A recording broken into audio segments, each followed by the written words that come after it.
আমরা প্রায় সময় যখন এখানে টুল বারের দিকে যাই, টুল বারে গিয়ে আমাদের মাউসটা রাখলেই আমরা দেখতে পারি যে পাশে এই প্রত্যেকটা ফাংশনের নামটা কি, আসলে প্রত্যেকটা টুলসের নাম কি, এই নামটা কিন্তু আমরা সাইডে দেখতে পাই। তো এটা আসলে অনেক সময় আমাদের জন্য, যারা একদম বিগিনার থাকে তাদের জন্য যেমন সুবিধার, এটা দেখে বোঝা যায় আসলে এটা দিয়ে কি করতে হবে, এবং যারা একটু বিগিনার লেভেলের কাজটা শেষ করে ফেলেছেন তাদের জন্য একটু বিরক্তিকর ব্যাপারটা, যে তো যখন কোন টুলসের আসলে কাজটা কি যখন আপনি বুঝে যাবেন, তখন এই লেখাগুলো অনেক সময় আপনাকে বিরক্তির কারণ হয়ে দাঁড়ায়। মাউসটা গেলেই এই ধরনের আপনার ছবিগুলো চলে আসে। তো এটাকে কিভাবে অফ করতে হবে বা অন করতে হবে, যারা চাচ্ছেন অন করতে বা যারা চাচ্ছেন বিরক্তির কারণ হয়ে দাঁড়িয়েছে তারা অফ করতে, সেটা আপনি প্রথমে চলে যাবেন হচ্ছে এডিটে ক্লিক করে আপনি চলে আসবেন সবার শেষে প্রেফারেন্সে গিয়ে আপনি চলে আসবেন হচ্ছে টুলসে।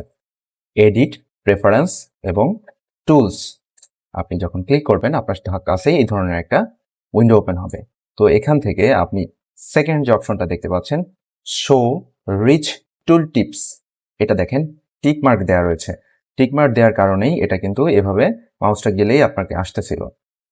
তো এটা যদি আমি টিক মার্কটা উঠিয়ে দিই এবং তারপর ওকে বাটন প্রেস করি, এখন যদি আমি আমার মাউসটা নিয়ে যাই, দেখা যাচ্ছে অ্যানিমেশনগুলো আসতেছে না। এখানে কোনটার কি নাম, কোন টুলটার কি নাম, নামটা দেখতে পাচ্ছি আমরা ঠিকই, কিন্তু আমাদের যে বিরক্তিকর অ্যানিমেশনটা এটা আর আসছে না। আশা করি বিষয়টা সকলে বুঝতে পারছেন। কারো সমস্যা হলে এটা অবশ্যই অফ করে নেবেন। এবং এটা আসলে ম্যাক্সিমাম যারা আছে তাদের সমস্যাই হয়। তো আপনি প্রথম পর্যায়ে রাখলেও এটা পরবর্তীতে এটা অফ করে রাখাই বেটার বলে আমার মনে হয়।